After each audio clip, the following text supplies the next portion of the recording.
Assalamualaikum warahmatullahi wabarakatuh.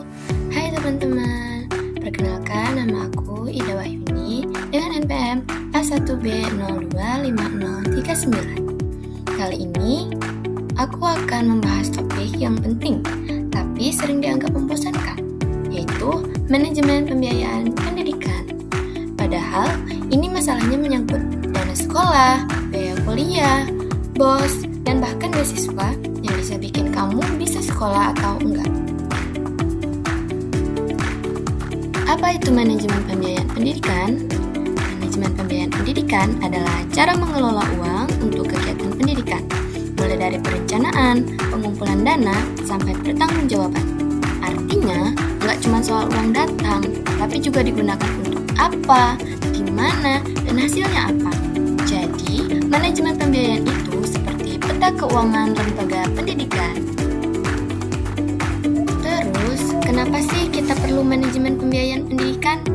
Yang pertama, agar dana cukup dan lancar. Guru dibayar, listrik sekolah tetap menyala, dan TPS bisa jalan.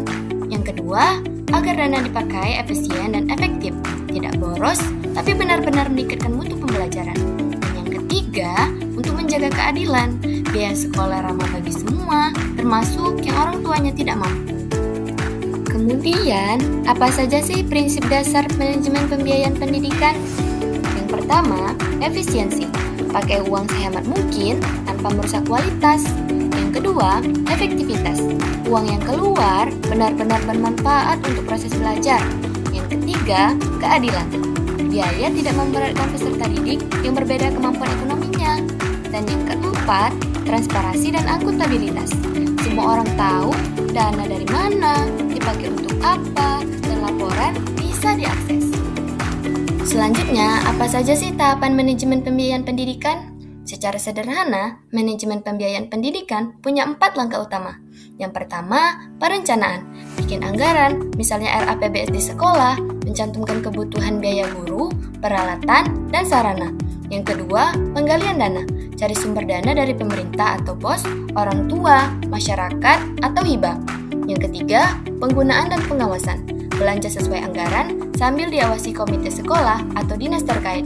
Dan yang keempat, pertanggungjawaban. Buat laporan keuangan yang jelas dan disampaikan ke pemerintah serta masyarakat. Dan yang terakhir, apa saja sih sumber dan komponen pembiayaan? Sumber dana pendidikan bisa berasal dari yang pertama yaitu negara, seperti APBN dan APBD. Kemudian dari masyarakat, seperti komite, orang tua, dan donatur. Dan yang terakhir, lembaga pendidikan sendiri, yaitu biaya pendidikan, retribusi, dan lain sebagainya. Komponen pembiayaan mencakup biaya personalia, seperti gaji, kemudian ada bahan baku, seperti buku, alat praktik, dan kemudian ada peralatan, terakhir ada fasilitas, seperti bangunan atau gedung. Semua ini perlu diatur, supaya tidak kebocoran dana. Jadi, manajemen pembiayaan pendidikan itu bukan cuma soal uang sekolah murah atau mahal, tapi tentang bagaimana uang itu direncanakan, dikelola, dan dipertanggungjawabkan agar pendidikan bisa berjalan adil dan berkualitas.